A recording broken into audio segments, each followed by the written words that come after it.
هذا اعتقاد الشافعي ومالك وأبي حنيفة ثم أحمد ينقل فإن اتبعت سبيلهم فموفق وإن ابتدعت فما عليك معول.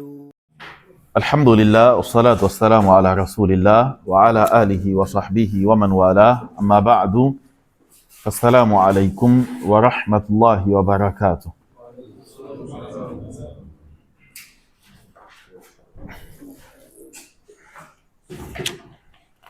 نعم.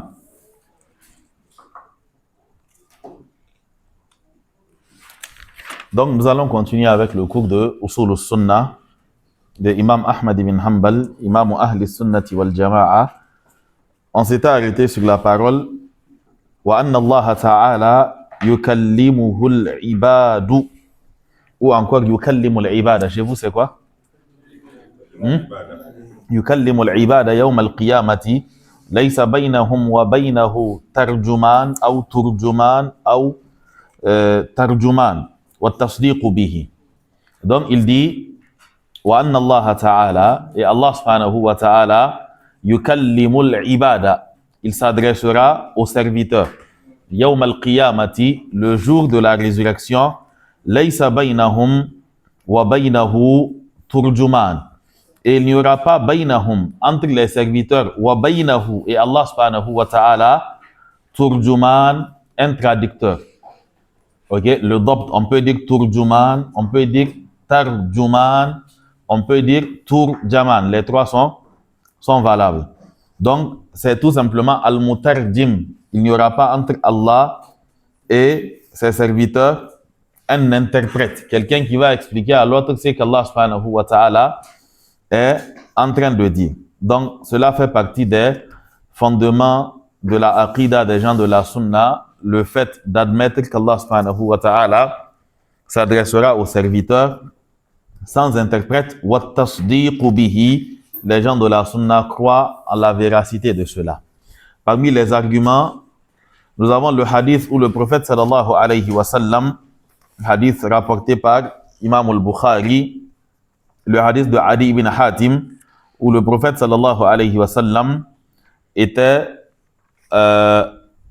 assis quand deux hommes s'étaient présentés à lui, l'un se plaignant de la pauvreté et l'autre se plaignant des coupeurs de route et autres. Le prophète sallallahu alayhi wa sallam, il lui dit, il dit donc à ces deux hommes et à ceux qui étaient avec lui, pour ce qui concerne le fait que les routes, donc il y a des brigands et autres, les coupeurs de route, le prophète sallallahu alayhi wa sallam, il dit que il reste peu, c'est-à-dire il reste seulement un petit temps. Dans peu de temps, vous allez voir que les caravaniers vont parcourir de tel endroit à la Mecque sans qu'il n'y ait besoin d'escorte. Dans d'autres hadiths, le prophète sallallahu alayhi wa sallam, il dit que le niveau de sécurité sera tel que une femme pourra se déplacer de tel endroit à tel endroit et elle ne va rien craindre.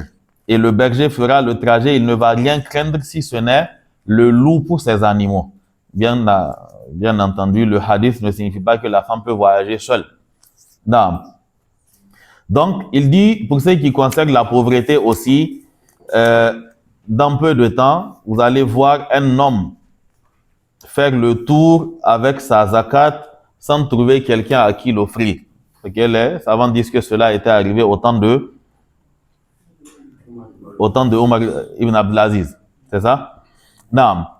Donc, dans la suite du hadith, le prophète sallallahu alayhi wa sallam, il dit donc que ثُمَّ لَيَقِفَنَّ أَحَدُكُمْ بَيْنَ يَدَيِ اللَّهِ.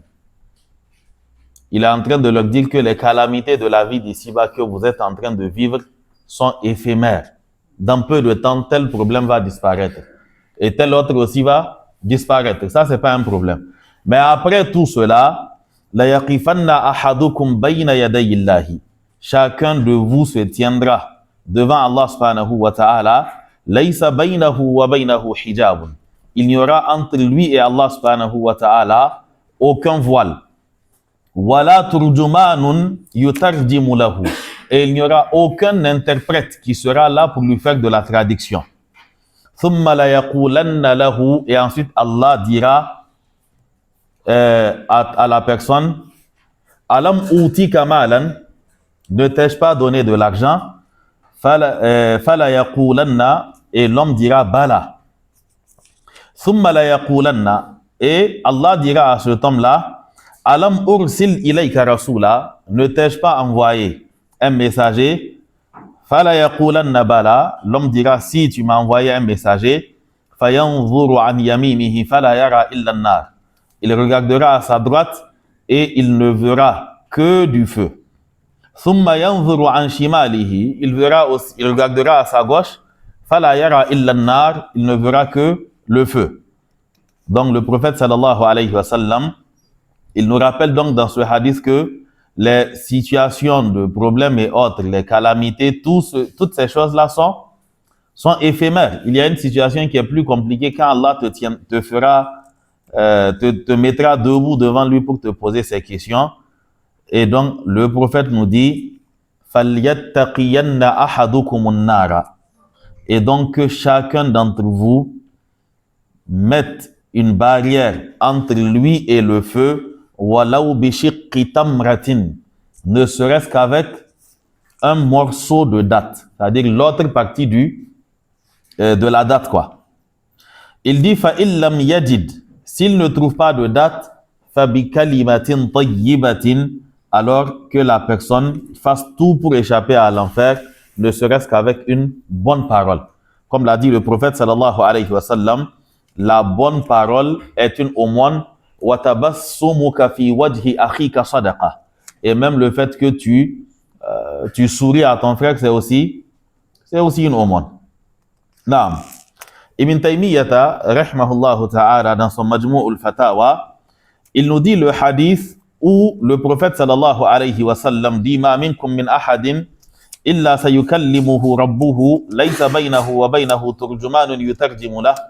Il dit ce hadith là et les autres hadiths qui vont dans ce sens là.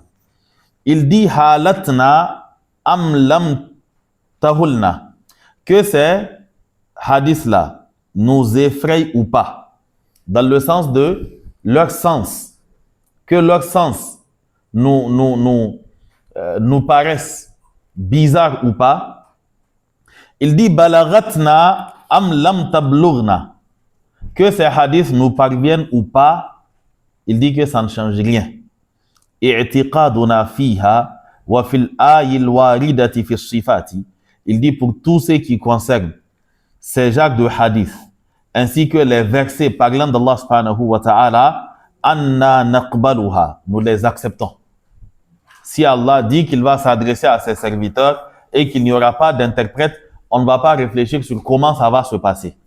Allah dit qu'il va le faire, il dit anna naqbaluha, nous les acceptons, wala nuharrifuha, nous n'allons pas les modifier, wala nukayyifuha, nous n'allons pas nous interroger mais comment ça va se faire, wala nu'attiluha, nous n'allons pas les invalider. Il dit wala nata'awwaluha, nous n'allons pas non plus rentrer dans les ta'wilat. Non, quand Allah dit qu'il va faire telle chose, en fait, il ne veut pas dire ça. Là, nous ne faisons pas ça. Il dit wa 'ala al-uquli la nahmiluha, et nous n'allons pas utiliser nos raisons pour les expliquer ou pour essayer de les comprendre. Il dit wa bi sifatil khalqi la nushabbihuha, et nous n'allons pas les faire ressembler aux caractéristiques des humains. Quand Allah dit qu'il parle, on ne va pas s'imaginer qu'il parle comme ses créatures. Il dit wala nu'milu ra'yana wa fikrana fiha. Nous n'allons pas élire donc ces hadiths et ces versets-là comme étant le champ pour nos réflexions et pour nos exercices pour la matière grise, quoi. Le cerveau n'a rien à faire là-bas. Il dit wala nazidu alayha wala nanqusu minha. Nous n'ajoutons rien, nous n'enlevons rien. Bal nu'minu biha. Nous croyons fermement en cela. وَنَكِلُ عِلْمَهَا إِلَىٰ عَالِمِهَا. Pour ce qui concerne la connaissance profonde de ses qualités ou bien de ses caractéristiques, alors on les laisse à Allah subhanahu wa ta'ala. كَمَا فَعَلَ ذَلِكَ السَّلَفُ الصَّالِحِ, tout comme les premiers musulmans ont agi. هُمُ الْقُدْوَةُ لَنَا فِي كُلِّ عِلْمٍ. Et pour toute connaissance, Ce sont ceux-là nos modèles. Quant à ceux qui disent que pour qu'il y ait parole, il faudrait qu'il y ait une langue et des lèvres, Ahmad Ibn Taymiyyah, il dit que Amma qawluhum, quant à ceux qui disent que innal kalama la yakunu illa min jawfin wa famin wa shafatayn wa lisan. Quant à ceux qui disent que pour qu'il puisse y avoir parole, il faudrait qu'il y ait jawf, ok, c'est-à-dire le vide de la bouche, quoi, ou encore le souffle qui permet qu'il y ait la parole. Et pour qu'il y ait parole, ils disent qu'il faut une bouche, qu'il faut des lèvres et qu'il faut une langue. Il dit fanaqulu. Nous disons à ceux-là, vous mentez. Alaysa Allahu qala lis-samawati wal-ard. N'est-ce pas qu'Allah subhanahu wa ta'ala a dit au ciel et à la terre, itiya taw'an aw karha, venez bon gré, malgré, qalata, et les cieux et la terre ont dit, atayna ta'i'in. Nous sommes venus à toi, obéissants. Il dit aturaha annaha qalat bi jawfin wa famin wa shafatayn wa lisan. Il dit est-ce que tu as vu au ciel ou bien à la terre une bouche ou une langue ou encore des lèvres? Il dit wa qala, Allah subhanahu wa ta'ala a dit wa sakharna ma'a Daoud al-jibal. Et nous avons assujetti à Daoud les montagnes yusabbihna, et les montagnes font le tasbih. Il dit aturaha annaha yusabbihna bi jawfin wa famin wa lisanin wa shafatayn. Il dit walakin Allah antaqaha kayfa sha'a.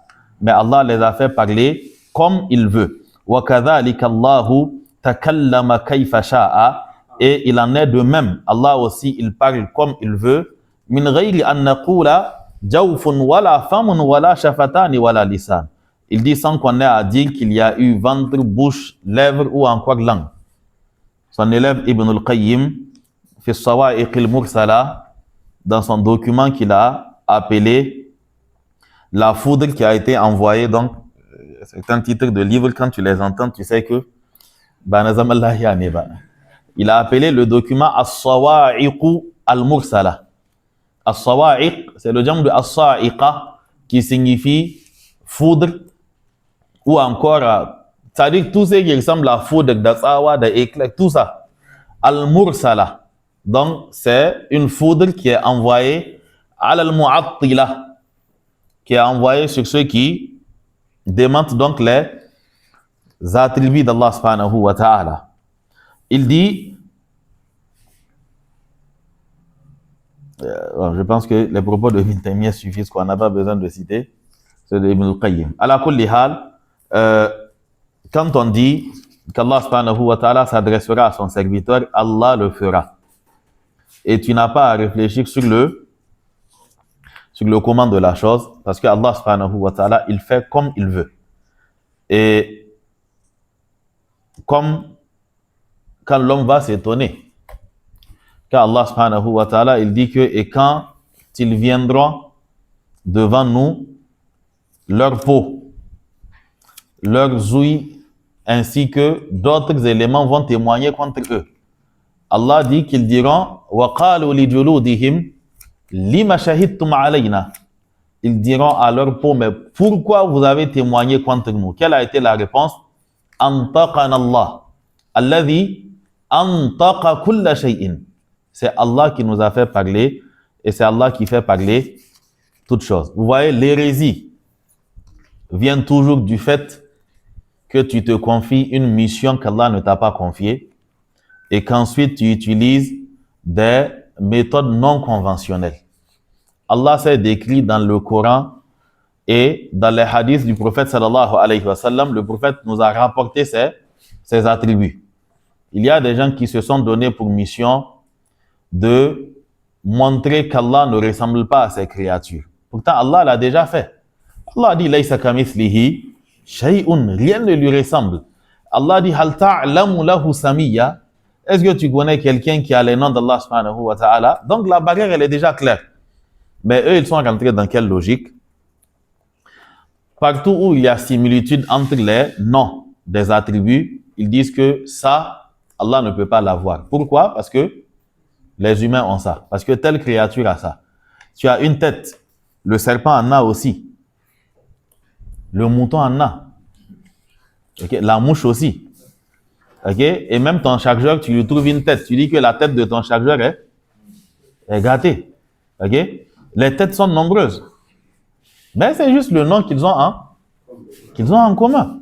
Okay? Les natures ne sont pas les mêmes. Et maintenant, ils utilisent des méthodes non conventionnelles et puis ils commencent à dire que non, pour qu'on puisse parler, il faut une bouche.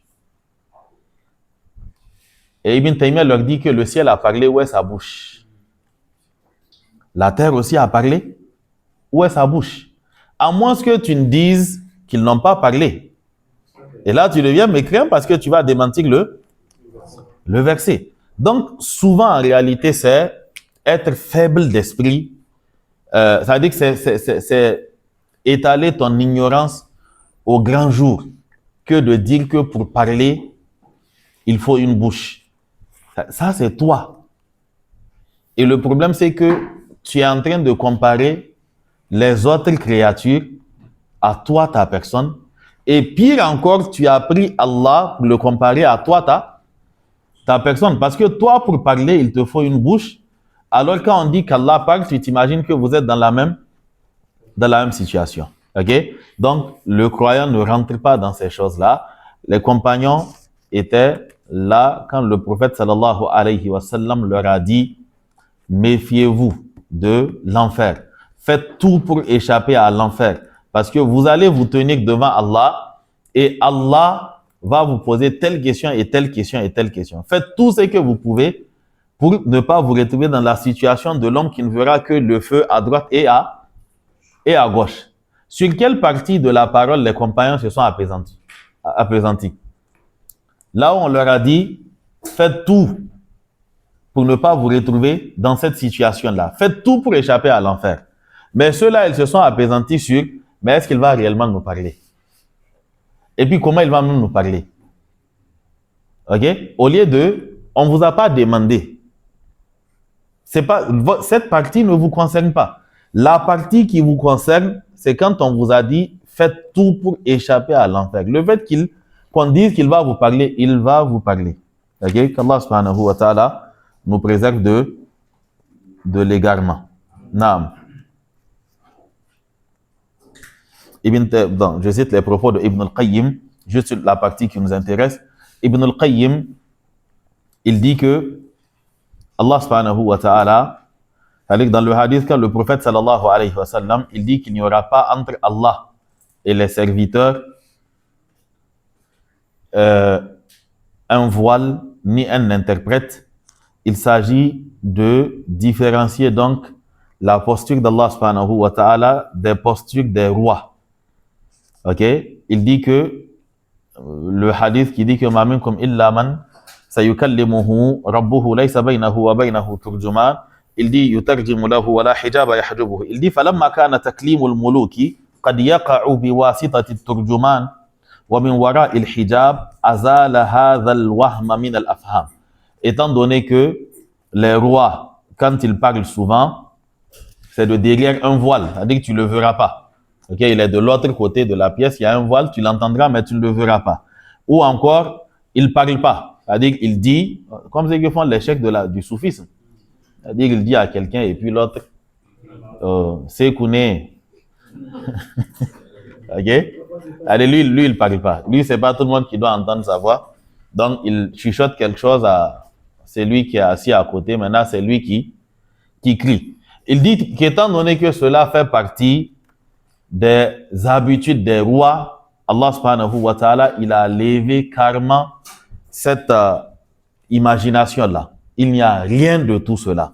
C'est-à-dire que c'est directement, ce n'est pas à un ange. Parce que si on dit sayukallimuhu rabbuhu, quelqu'un pourra venir dire que non. En réalité, quand on dit qu'Allah lui parlera, ce n'est pas Allah qui va lui parler. Allah va dire à un ange qui va lui dire, là, le prophète précise que il n'y a pas un interprète, il n'y a pas de voile, il n'y a rien. Allah va lui parler directement. Naam. La prochaine fois, Inch'Allah, nous allons voir Al-Iman bil-Hawdi wa anna li Rasulillahi sallallahu alayhi wa sallam hawdan yawm al-qiyamati yagidu alayhi ummatuhu jusqu'à la fin du hadith, Inch'Allah. Nous allons parler donc de cela à la prochaine séance, Inch'Allah. Naam. سبحانك اللهم وبحمدك أشهد أن لا إله إلا أنت أستغفرك وأتوب إليك وصلى الله على نبينا محمد وعلى آله وصحبه وسلم والسلام عليكم ورحمة الله وبركاته.